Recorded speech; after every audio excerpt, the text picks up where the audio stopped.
In today's standard newspaper, the headline says that both Raila and Casamuel were or are Jinsi betrayers. I have recorded this as my reaction. I have recorded this to say, I told you so. I said that very much earlier. When I said it very much earlier, I was called names. I was called names. I recorded it. This is how I said it. 2 years ago, 2023, I uploaded a video which I said that actually what had happened was Raila had threatened, that is 2023, he had threatened, I can't recall who, but he was saying that he had been portrayed in the negative way and that he would take the case to court. In my reaction, I said that Raila had committee prison secrets which he didn't want it to be disclosed. The earliest he has ever tried to answer that question was that those, he never denied it, even before I said so. He never denied, but he said there are some things that he will never talk as long as he's still interested in politics. Once he retires from politics, he will come out clean. That one is good because he is not like other politicians who even in death would still deny what they did. But what Raila was saying, that for so long as he is in active politics, he can never talk that discussion. Then I uploaded. After uploading, I was called names. I'll come to that. I was called names. Then when I was called names, a week after I had uploaded and days after I had been called, I've been named names, Raila went to Voi. Raila went to Voi, and when he went to Voi during a public meeting, he came out and introduced a prison warder whom he said that there were some deals. Somehow he was trying to uh, confirm what I had said a week before. A quick harambe was done, and that ex-prison warder had 100,000 shillings in a flash. And then I remember uh, Sifuna saying that they will make sure that he has an escort home because walking around with 100,000 people may. So he was saying, Sifuna said that he was to organize for security to escort him home so that people pickpocket don't snatch the 100,000. Now coming to McRoy, Casamuel, there's a day he was talking. There's a day he was talking, and I looked at him. And a lot of things came to my mind. I will come to that. A lot of things came to my mind, and a day or so later, I uploaded a video where I said Casamuel is not Tom Mboya, and he will never be a Tom Mboya. I got a lot of attack, especially from young Kenyans, the Gen Z type, where I was accused of being there during Moi's tyranny, doing nothing. Now, a young person of a young generation like Samuel McRoy was coming, and I was envious of him. So those are the attacks that I had. But then the good thing is when you are debating with somebody, it is good for you to put yourself in his or her shoes. If you put yourself in his or her shoes, then you will understand that person better. I looked at myself, what I've gone through, especially, is it two or three things? I think there are two. Especially my talent. Two, my training. And three, my experience. If you combine those, you can make a conclusion. And the only person you can argue with is somebody of a comparative talent, training, and experience. You cannot take somebody who has never been to a GIA and you talk of a semi-desert condition to that person. So we have been through that and whatever, and you find the people who I was arguing with, even though the young Kenyans, Gen Z, and the like, they are very quick in using unprintable things. They just don't agree with you one thing, they use unprintable things. My age mates who were born in the 60s, even today, for those who take alcohol, me, I don't take alcohol. For those who take alcohol, when they meet, and even when they are drunk, assuming that I take alcohol, I meet my age mates who take alcohol, and we drink and get very drunk. We cannot use those unprintable things at this age. I remember when we were in our 30s, we could we could talk those things.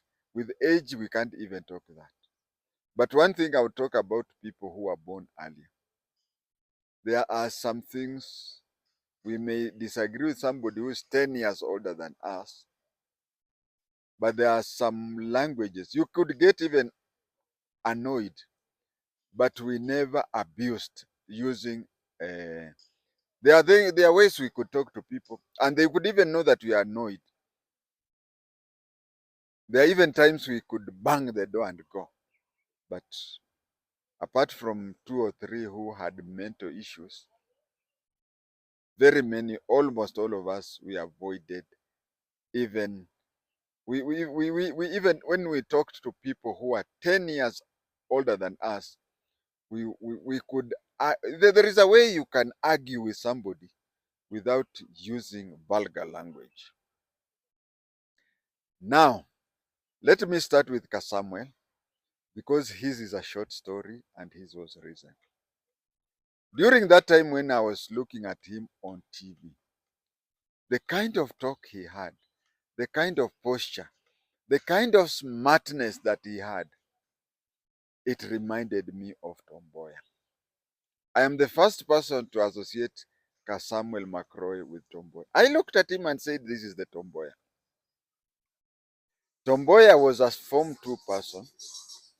He was educated up to Form 2. But when he went to America and other Western countries, I'm very sure those people he used to talk to would would say that he was a graduate. And you know, those days, you had to go to Form 4 up to Form 6, then you go to university. I'm sure those days people would believe that he was very educated. And he used to interact with people who were very educated.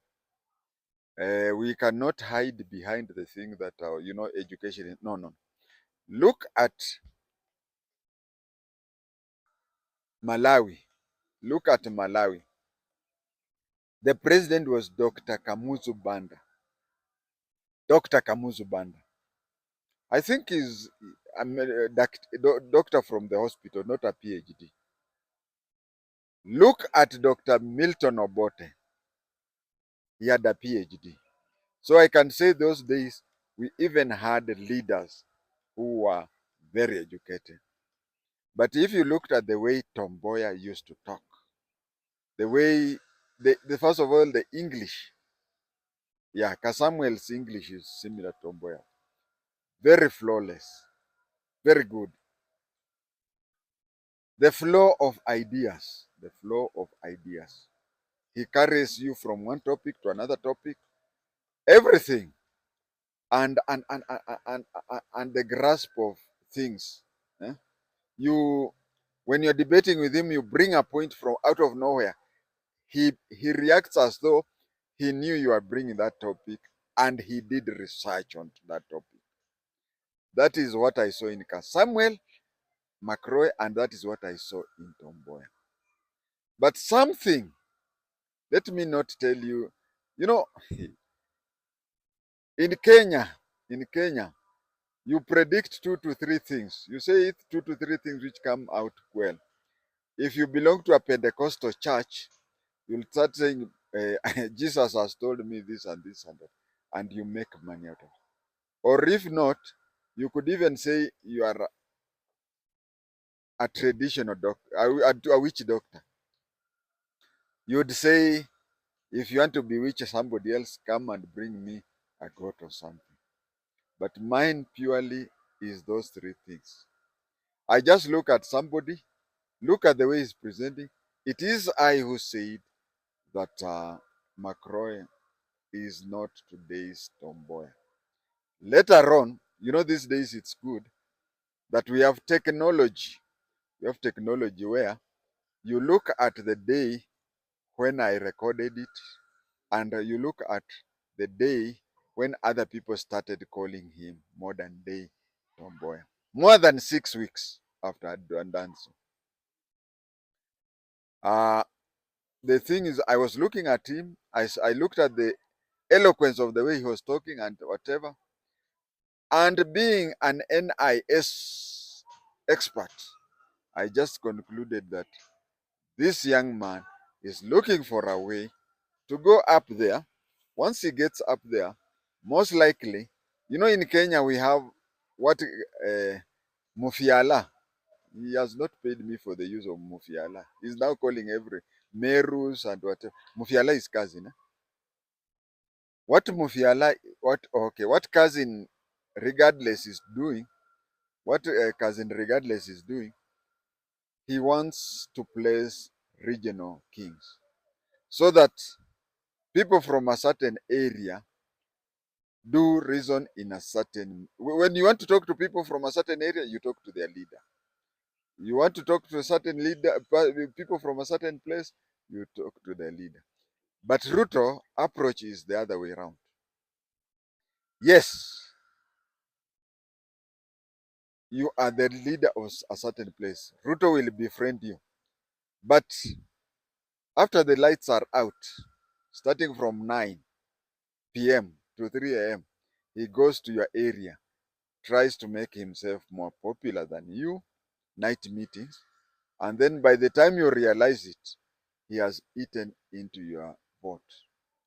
If elections are held today, Ruto will get a, okay, let us say that elections are held today and Ruto and Raila are not on good terms.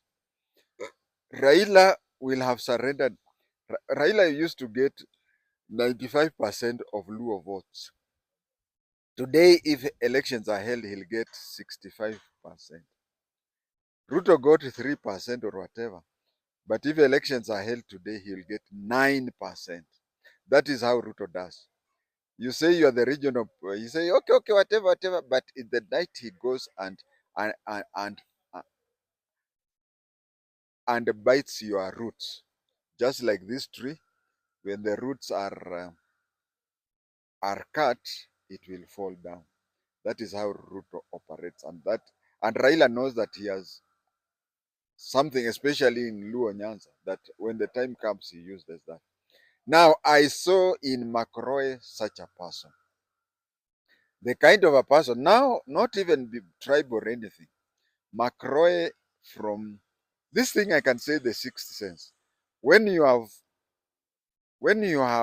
used your talent, your training and experience to come up with a conclusion, then I can say that and nothing else. Of course, the Almighty. But I'm saying that when you count something, the sixth sense just tells you no. What Macron is doing is strategically placing himself such that it will reach a time when he can approach whoever he can approach and say that once you have seen me, once you have handled me, you have handled my constituency. And what was Macron's constituency? The young voters, the Gen Z type of voters. He was placing himself in a situation where he becomes the leader, the spokesman of a certain age group across the tribe. That was his intention. And I saw it very early. And when I said it very early, people called me names the way I've just said. Oh, you are envious of a young person. You had your time, you had misused that. From day one, he was just for that. Now, coming to part two and last one, Raila Amolo Odinga. Raila Amolo Odinga, it is just now. I think there is a girl who should be praised. There is a girl who should be praised for exposing Raila. Been there, done that, but we didn't score as much as this girl scored. I had described Raila. I was named names. I recorded 2 years ago, 2023, a video where I said committee secrets that Raila does not want it known. You can still go there, but I'll not confine myself on committee secrets or whatever. I'll just, because you can still watch there, I'll just confine myself in Raila's holistic tactics. Apart from, apart from 2007, where Raila campaigned wholeheartedly, any other elections, it has been about him pretending to be for the masses. He has a history. Don't forget, I dealt with the Ouko murder. I dealt with the Ouko murder. Uh, and I know one of the reasons, I don't want to go into Ouko's murder, but one of the reasons why Ouko was killed was to do with Kisumu molasses. To do with Kisumu molasses. And then Moi took the molasses. Basically, Raila, the Spectre company, was gifted the what do you call molasses. This is what happened. In the government, we have something that is called what do you call? There is Disposal of Government Properties Act. There is Disposal of Government Properties Act. We have government things that should be disposed of and sold as second hand. Let me give just one a good example. You see, there is a GK vehicle. There is the GK vehicle. The way it is running, it is using more money in running expenses than buying a new one. So those vehicles are sold and people buy. In Kenya, you must have met a lot of vehicles written XGK. So it is sold as second hand. So anything of government that is sold, there is even another thing I can say. There is this house called Integrity Center. It was supposed to be sold and then the money given to the government, but the price was so high that nobody could buy it, and then it was turned into EACC, Ethics and Anti-Corruption Commission. That is why it was turned into that. So there is a way the government disposes of its things. And Molasses plant was disposed of not using that thing. Because for you to tell me that whatever, start off first, there is a government department that comes and makes assessment. They come and look at the thing, they look at the land and the houses in the land. Right now, there is some houses belonging to ex-governor Obado. They are being sold. So first of all, they send people who come and assess the land, the property, and then they put a reserve price. After that, it is advertised to people, those who are interested in buying. And then when they are interested in buying, then there is the tendering. But what happened in Molasses, to cut the long story short, is that Raila was sold land. Is it land or house? Anyway, it is a long time ago. It was sold land, and let's say even houses within the compound. Within the compound, uh, let's say the place is 10 acres. So he sold the 10 acres. There is the place where they used to plant sugarcane called, those people who come from Sugarland, they know there's a place called Nucleus. Yeah, I've remembered. Raila was sold land without, Raila was sold buildings without land. So the best thing I would have had, and I really talked that time, it was before social media.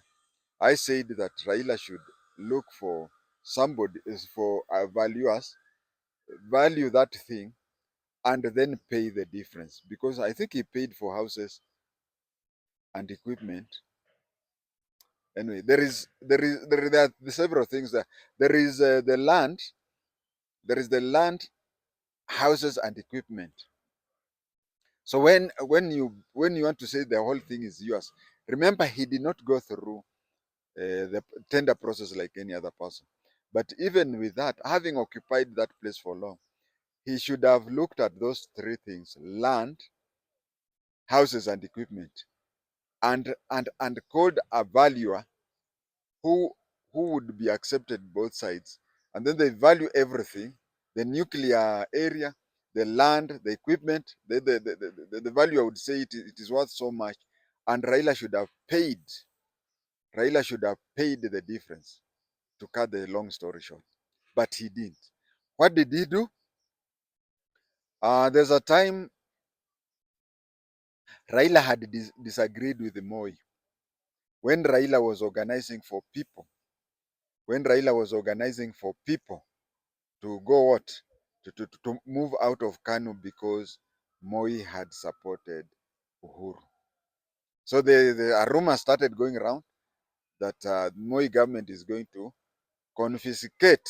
Moi government was going to confiscate Kisumu Molasses. Receipt books started going around. Those days we did not have M-Pesa. Receipt books started going around. You see, these receipt books were 50 shillings each. So you just buy one receipt. Everybody bought a receipt. Many people bought a receipt. I didn't buy. When people bought that receipt, it was getting money for Raila to do what? It was getting money for Raila's defense team should Moi take him to court. Moi never took him to court. That money has never been accounted for. Then, allow me to go up and down. Then there is this story of what election is it? I can't recall which election, but there was an election of which there was a pay bill in SAFARICOM, M-Pesa. There was a pay bill where people were to pay money for a grand court case contesting the elections. When people paid a lot of money, and conveniently for Raila to forget, I remember that time Raila was the presidential candidate and Stephen Kalonzo Musyoka was the running mate. I can't recall the election that it was. Now, what happened was when Raila, instead of accounting for the money for that pay bill, he came up with an idea where he was saying people should desist from using Safaricom. I remember at that time I even learned that you can move from one service provider to another service provider without necessarily changing lines. People are saying that people are used to me having this number. So you could go to Celtel. Was it then Zain? I don't know, but let us say whatever it was. You go there, you fill in a form, you write there your Safaricom number, and then it is changed. You still retain that number, 0722, but you are a Celtel person.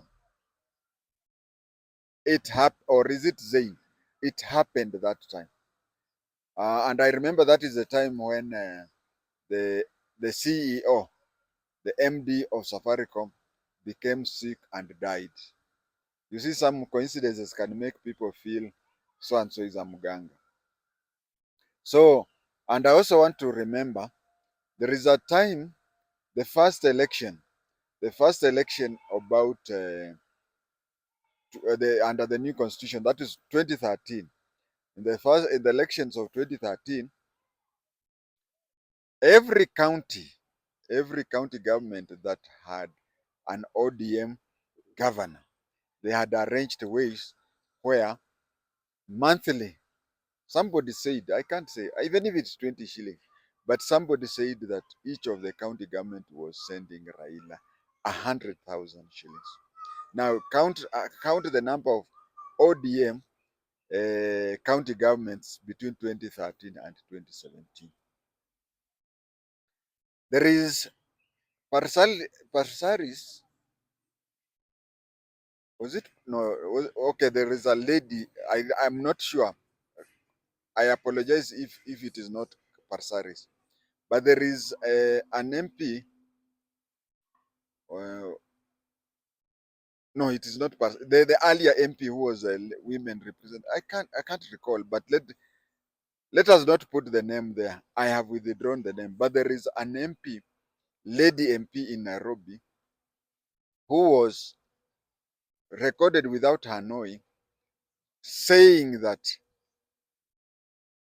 just the way tenants say, it is approaching end month and I have not sent the agent or the landlord my rent. It is approaching end month and I have not paid my rent. Let me go. So she was saying, she was recorded. I think it is Sonko who secretly recorded, where he was saying, she was heard, the lady was heard saying, I have to be very quick. I have to go and look for money and send to Agwambo. In short, I was saying that between 2013 and 2017, elected leaders and elected county governments were sending him money. And that is what he was doing. But before that, if we go back to even days before multi-party, Raila has always been loyal to himself. He has never been loyal to another person. There is a saying that his father cursed him never to be the president. I used to attend, uh, especially in Nakuru area, I used to attend officially. I used to cover public meetings, including Jaramogi's meeting. In any meeting, in any meeting, the last person to attend is the presumed VIP. And the last person to speak was the same person. You arrive late, you arrive last, and when you arrive last, what do? You speak last. What Raila used to do is he could wait when his father was talking. You know, his father had a shrill voice. Watu wengine wanaita soprano. His was even worse than soprano. When the father was addressing the meeting, Raila would come with youths. They would carry him off the ground. They would carry him off the ground, and they would shout until his father could not be heard. The father would be taken by emotions, and he would talk to him. What I don't understand the language, but what I was told, he would say something like, kijana yangu, dunia mzima inaniheshimu na ni wewe tu huniheshimu. Now those were the particular words. Those were the particular words. But I was told that an old person or a parent, when he or she curses you and you have done no wrong, the curse doesn't hold. But if you wrong your elder or your parent and he doesn't utter curse words, the curse comes automatically. There is a time Jaramogi agreed with Moi for cooperation, the first handshake.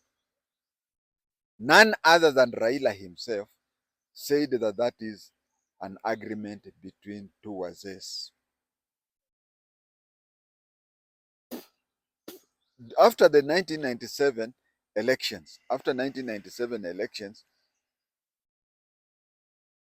opposition agreed on a certain way. But Raila secretly went and saw Moi, and then they started the cooperation. You all agree? You see, if you agree with Raila and you do what Raila does, you'll be given names. You'll be called watermelon, you'll be called whatever. But when he does it, he has done it for the country. So he went for cooperation with Kanu, and he was given the Molasses. That was 97. 2002, Raila said, unatosha. But the exact words were, si mnamuona anatosha ama hatoshi. So that is what he said, Kibaki tosha. But what did he do with Kibaki tosha? We see him, yeah, the end justifies the mean.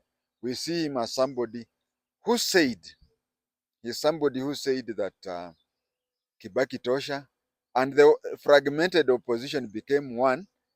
There is also the Kibaki was also assisted by Moi, most likely indirectly, because Moi had kept everybody guessing to the last moment, to an extent that when things got out of hand, nobody had time to organize himself or herself to have a big war chest. But let us not talk about that. Let us talk about him saying Kibaki tosha. He said Kibaki tosha. But what people did not know was what was called MOU. In the MOU, and those who read, if you can check the Daily Nation of 1999, in the pages that is called Mailbox, I had written under the name of JI-TENGE Walando. The newspapers, it is very easy if you go to a library, because there are 31 newspapers, isn't it? But if it is that one, remove 8. Remove Saturday and Sunday. So it goes up to 22 newspapers. If you get those 22 newspapers of December of 1999, and you go to the page of Mailbox, you'll find I've written under Mailbox. And that is the time when I said, that time Raila had gone to Paris. He had gone to Paris, France, where he said that he would want Kenya to have a constitution similar to Paris one, similar to the French one. All Central Africa countries that have tried the French type of constitution have failed. If you go to my very first uploads on this channel, I talk about the various types of constitutions, including the French constitution. In short, the French constitution goes like this. The president goes around the country campaigning to be elected. He would say, I'll do this, I'll do this, I'll do this. Once he is elected, he goes to State House and appoints a prime minister, and the prime minister runs the government the way the president wants. Of course, in the French government, in the French constitution, if the prime minister doesn't please the president just sacks the prime minister without notice, and when the prime minister is sacked, the whole government is sacked. This is the thing that brought problems in Congo, Zaire, where the president, Joseph Sombe, and the prime minister, Patrick Lumumba, could not agree. The president sacked the prime minister, and the prime minister sacked the president. That is what led to that problem. But in 1999, Raila was saying that Kenya should have a constitution similar to the French one. Knowing that he comes from second largest tribe, he knew that Kenya's history, uh, we had Kanu and Kadu. All other tribes were in Kadu. Just Luos and Kikuyus formed Kanu, and they won the election. So he knew that him siding with a Kikuyu candidate, Mwai Kibaki, Kibaki being old and so on, Kibaki would be elected as the president, and being elected as the president, he would appoint Raila as the prime minister, and he would run the government. He had said that in 1999, and if you check the Daily Nation mailbox, you'll find Watenge Walando had written, Nilimuonea 36, not even 18. So that is how he was. And his support for the 2002, as much as he was on the winning side and he really assisted Kenya, but he had a hidden. We always want somebody who assists you without a hidden motive. That is Raila during that time. We go back to the time or when I talked about during the committee time. Raila, I have seen people, you know, I have an uncle, Baba Mdogo, in Kinshasa, they say Tata Leki, the late Patrick Lubisia Hwatenge. One of his two wives, one of his two widows now, is from a neighboring country. And my uncle could visit that country and stay there for even a month. So he used to say that when he was there, he could see people who are similar in character to people who are at home. And that is true. So I saw what I was trying to say here is that I saw a character in Raila. And the character I saw in Raila was this. Raila is carried up by even Ruto. These are people whom a crowd can make him be excited, say anything to please those, to excite the crowd. And by that evening, if you are to follow them, they are forgotten. They are forgotten. Both Ruto and Raila. Now, Ruto has been very lucky that rarely, yes, he has ended up in court. He has ended up having cases and whatever. But those are few. And usually Rutos are business minded. Ruto, I don't remember any time Ruto going to court on political issues. But 80% of Raila's cases have been to do with politics. So when Raila talks to a public meeting and is excited, later on the reality comes to him. And when the reality comes to him, that is when Mama Ida has nightmares. She knows how she brought up kids single-handedly, and she knows that Raila is getting old, and she knows that again kids have grown and then they have gone. So she remains alone in the mansionette. Then that is how she and Mama Ngina came up with the idea of handshake between Uhuru and Raila. The handshake between Uhuru and Raila was not meant for the country or anything. It was meant for the, what do you call, the position that Raila was in. This thing is being done today by the DCI. They arrest you like they did in Njeri on a Thursday, knowing that Friday will be a public holiday. And they take you through all that system, even from the word go, knowing that there was no case there. They do it deliberately. They do it deliberately. And that was what used to happen.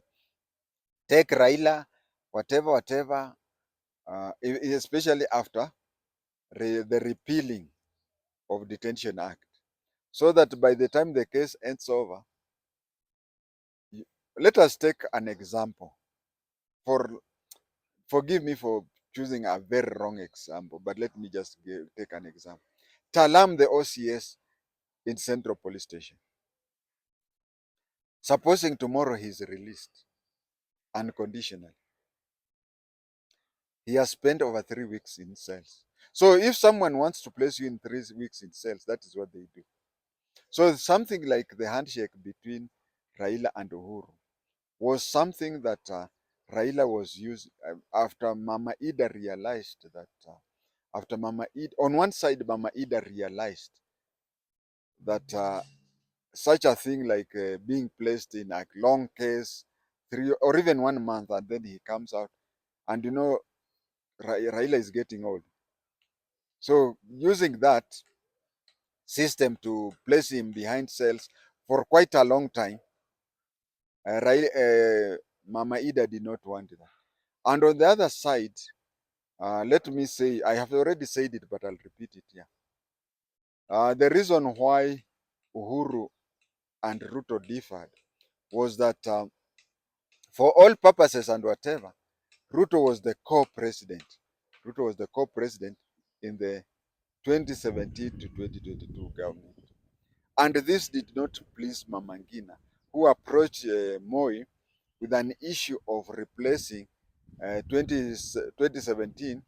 She wanted Moi to influence Gideon to be the running mate instead of Ruto. But Moi, being a professor of politics, said, if you do that, be assured, that the opposition will win.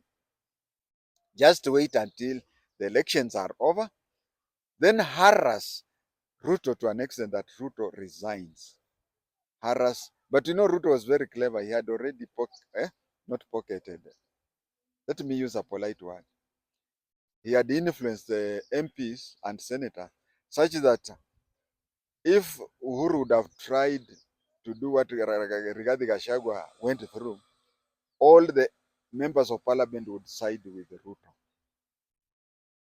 So what I want to say here is that during that time, when Raila was going to be sworn in, he knew that, you can see, I even talked about it, but let me talk it quickly because I don't want this video to be long.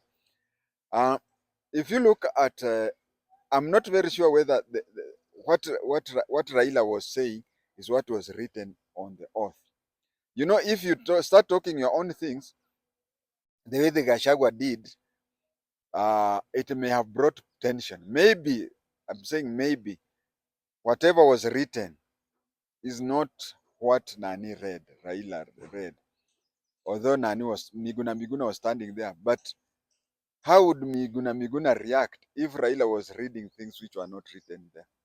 You see, the whole thing would have to go haywire. So it is possible that Raila was talking his own things which was not written there. And there was no way Miguna would counter that. But most importantly, when Raila was swearing in, there are two things I would say. One, he mispronounced his name. You are free to call me Kwatenge, but then in our language, calling me Kwatenge is impolite. Imagine me, instead of reading a document saying Kwatenge, I say Kwatenge. That is one thing. Raila, instead of calling himself Raila Odinga, he said Odiga. So if you are to take him to court, he would say that the names that are there do not represent me. Remember, such cases take long. Look at what is happening in Tanzania with the Tundu Lissu. Look at what is happening in Uganda with Kizza Besigye. So there was that aspect, fear, that yes, Tundu Lissu, I don't see Kizza Besigye being released soon, but but I think Tundu Lissu will spend lesser time. Imagine the time that Tundu Lissu has spent in the cells. That is what dictators look for. So what happened was there was a great fear in Raila's camp that he would go through what Tundu Lissu and Kisi BCJ is going through. So there was a secret meeting. Remember, Raila, it has always been, and I think I'm the first one to have flagged it, it has always been about him and his pocket. So it was agreed that Raila just goes through the whatever, but and already things were in motion. That is why Raila talked to his colleagues and said that he will call them using a Nigerian number. He told them he was going to call them using a Nigerian number. As they were waiting for the Nigerian number, Raila was already in Uhuru Park. So and you see, Raila has always known that he can move crowds. Raila can slap you even in the no. I'm just talking. I'm not saying that he slaps people, but I'm only giving an example. For example, he can slap you before people, and the following day everybody will be saying how you attempted to slap him. He could change people by telling them what you are seeing is not what it is. This is how it was. And as I've said, then he uses that opportunity to line up his pocket and to line up his pocket and to continue that way. And that is how when he found himself going back again, forgive me for going up and down. When we go back again to the time he was in detention, he was tricked. He was told that he was tricked and he was told that if he were to give evidence against other people about treason, then he would be released. He was not released. Second time, I'll say it in brief, the committee secrets, because if you want to know the whole of it, you can see. In committee, uh, Raila used to have private confidential sessions with Mama Ida in committee, lasting several hours. That is a privilege that only he himself had. And during those, in everything, there is nothing that is useless. They say that everything has its own good side. If he would not have been having those sessions, then Matiba would have died in prison. What happened was Matiba had a stroke, and it was during those confidential meetings that Raila told Mama Ida that please pass out the information that Nani had a stroke, and even the medication they are using, he may die. And that is how Mama Ida went and told Mama Edna, she was called Edna Matiba, told her what was happening, and that is one thing led to another, and it led to Matiba being released. But if he was not released at that time, or not even just released, first of all, he was taken to hospital and an assumed name. Then he was later released. If they were not, if Raila would not have been having those confidential sessions, Matiba would have died a long time ago in prison. So, some things may be bad and then they're also good. I would also say in committee, Raila he had a few acres. You see, in detention, you just stay somewhere. You don't know whether it is day or night, such things. But Raila had was given a few acres of land where he had his plantation, maize, specifically maize. When the maize was ready, he would call along some prison warders, him only being the only detainee. He would call some prison warders. They'd boil and roast those maize. There was a time when he was transferred from community to Manyani, and he caused a lot of problems. There are some people who ask, why is it that you are saying that he was given privileges? Why is it that when he was being sent to Manyani, he resisted, he wanted to, he caused a sin and whatever? Well, I only read, is it a fourth or fifth, whatever. Those who were there, the prison warders, Raila himself, are the people who should tell us whether that story is true or not. And if it is, okay, let me tell you, there is, apart from a CCTV and a tape, there is no way you can, even you yourself who are there, you cannot repeat the same thing exactly as it was. So Raila could come out and say that story is even 15% true, 85% false. Then expand on the 15%. But then the question is it true that Raila had a few acres in Kamiti? Yes. Is it true that he used to wake up in the morning, go and plant? Yes. That shamba, the jembe that he used to use was brought there by Mama Ida. The fertilizer that he used in those few acres had been brought by Mama Ida and whatever. And even when he went to Manyani, he bitterly complained that he had planted maize. When they were just about ready to be harvested or whatever, he was taken away. But then again, you may find that the personnel then in Kamiti may not have been as harsh as those in Manyani. Or even the, what do you call, even the weather in Manyani, the weather may have been bad as compared to Kamiti. And then people visiting him, especially his immediate family. His immediate family visiting him are people may have a challenge should they go to, should he be in Manyani. Kamiti is a bit nearer. So with those, but you see, we on the periphery can only talk so much. It is those who are there who would do us a favor if they came out open. Lastly, as I said, the two personalities, uh, I have no magic thing. It is just the three things I said. Talent. One is talent. Two is trading.